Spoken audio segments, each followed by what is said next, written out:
Hello Taurus, Sun, Moon, Rising and Venus signs. Kamusta kayo? Sana po nasa mabuti kayong kalagayan.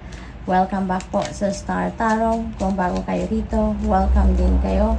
Thank you sa inyong support. I truly appreciate it. God bless you all, Taurus. Una mensahe po ninyo, you are a true being of the universe. Your beauty radiates from within. Ayan. So, yung beauty ninyo na ito, yung ganda ninyo from the inside, no? That will be on display sa ngayon.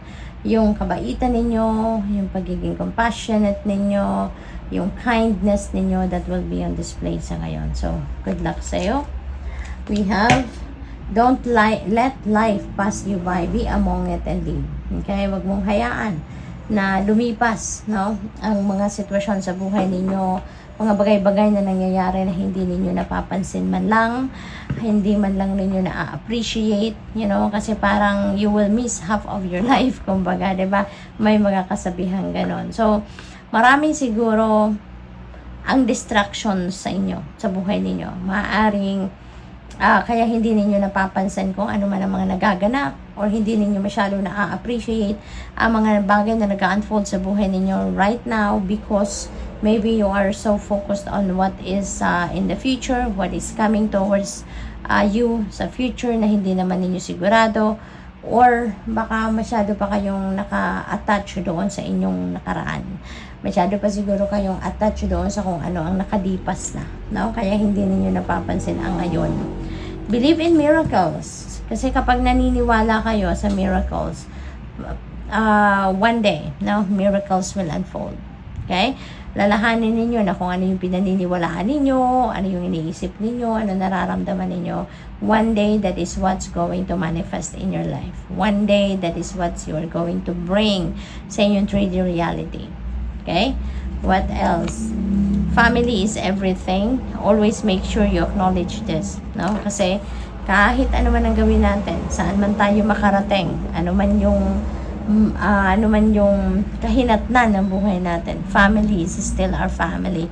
Sila pa rin talaga yung unang pinaghuhugutan ng lakas. Sila pa rin yung number one nating inspirasyon. Sila pa rin ang number one na nagiging motivation natin para sa pagsisikap natin, sa lahat ng ginagawa natin, yung gano'n. Diba? But although, meron mga exceptions. Okay? Kasi, meron talaga mga merong mga ibang tao din na yung parang mas nalulungkot sila, no? Kapag nagfo-focus sila sa pamilya. Kaya mas masaya sila doon sa piling ng ibang tao nang hindi nila kadugo. May mga ganong pangyayari. So those are exceptions, no?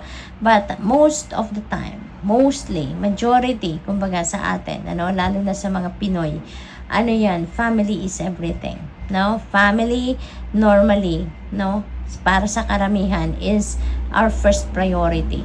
No? Bibihira ang maririnig ninyo na mas inuuna nila yung sarili nila. Kadalasan maririnig mo, family is family first. Kumbaga, family is the first priority, yung ganon. So, what else? We have courtship. Ayan ang iba sa inyo dito. Baka merong kaligawan, meron naliligaw sa inyo, or meron kayo nililigawan. Maaaring ganon, no? So, kung single pa kayo, no, baka ganon ang inyong pinagkakaabalahan ngayon. Love life ang binibigyan ninyo ngayon ng oras, panahon, atensyon, no? Mag-iingat din kayo kasi meron tayong thief energy. So, there could be someone na low vibration around you. Na mag-iingat kayo. Baka yung nililigawan ninyo, kaligawan ninyo, dinedate ninyo. Baka merong hidden agenda yan sa'yo. No? So, you never know. Baka magulat kayo. Diba? Magkatabi kasi sila.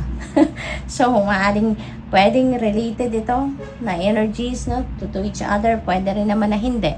So, depende sa inyong sitwasyon. Just take as it resonates. Okay? Pero yun nga, mag-iingat kayo sa ngayon kasi may mga low vibration people around you, manloloko, scammer, cheater, liar, you know. At baka mabudol kayo, kaya mag-iingat. We have expectations. Maaaring sa kayo, malayo ang tingin ninyo, no? Ang iba sa inyo, siguro nag-iisip kayo. Or baka nagre-reassess kayo ng mga nangyayari sa buhay ninyo. Baka nagre-reassess kayo, ano na yung mga nagawa ninyo, what happened na sa mga ginawa ninyo, ano na yung mga epekto ng mga ginawa ninyo in the past. So, ngayon, maaaring tinitignan ninyo, na-meet na ba ninyo mga expectation ninyo, no? Maaaring ganon. So, what else? Well, Taurus, great fortune. Ang laking swerte nito. Hindi lang ito pipitsuging swerte, hindi lang ito putsu-putsung swerte na paparating sa inyo, kundi this is great fortune. So, maaaring maraming parte ng buhay ninyo dito, siswertehin kayo. Maaari din na talagang tuloy-tuloy ang swerte na ito, no? Sa kung anumang bagay or area ng buhay ninyo ang siswertehin kayo. Mababalot kayo ngayon ng great fortune talaga. So, i-align nyo ng inyong sarili with this energy para nang sa gayon wala nang maging sagabal, para nang sa gayon ito na yung mahatak ninyo towards you. Okay? At saka, unang-una, swerte ito sa pera. No? You're going to be very lucky pagdating sa pera. Mga source of income ninyo, trabaho, career, negosyo, so mga along those lines, no?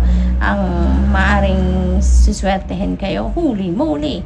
Look at that, meron tayong sudden wealth, so this is windfall of money. So, when it rains, it pours talaga, Taurus. Kaya, i-align nyo na inyong sarili dito, practice positive attitude, mag-positive outlook lang kayo, puro lang positibo dapat ang iisipin ninyo, at yung mga dapat ninyo maramdaman, positibo lang, pilitin ninyo maging positibo para hindi ninyo masabotage yung dalawang magandang energies na to, no? So, merong windfall of money na paparating. You never know kung saan manggagaling ang perang ito. It could be panalo, di ba? Baka manalo na kayo sa loto, or baka manalo kayo sa mga raffle or any game of chance. Or baka merong magpamana sa inyo, biglang merong magpamana sa inyo, malaking pera, malaking piece ng lupain, di ba? You never know kung saan manggagaling ang mga perang ito, pero bigla na lang itong susulpot, no? So, this is also synchronicity. Number 11 is a highly spiritual number, no? So, pakitignan ninyo. Also, that is a master number, no? So, master number 11 po, pakitignan. At saka, angel number 777. Number 7 then is a very lucky number, no? Lalo-lalo na sa pera. Tapos, triple pa siya kasi 777 ito. So, triple talaga yung maaring swerteng dumating sa inyo pagdating sa pera. Meron pang great fortune. So, talagang pag nahatak ninyo ang energy na to, bonggang-bongga ang mga perang dadating sa inyo. May mga messages din na paparating, sulat, email, text, calls, no? Kaya, bantayan din po ninyo ang mga correspondence na paparating, no, sa inyo kasi hindi nyo alam, marami nang pwedeng panggalingan, maaring galingin sa trabaho, negosyo, kung sino man, baka meron mag-o-offer sa inyo ng investment scheme or kung ano, no, you never know hanggat ma-receive ninyo ang mga mensaheng ito. Kaya dapat kayo chine-check ninyo yung mga yung mga communication lines ninyo, no, para wala kayong ma-miss na communication from other people. So, good luck. Thank you for watching. Love and light. Namaste.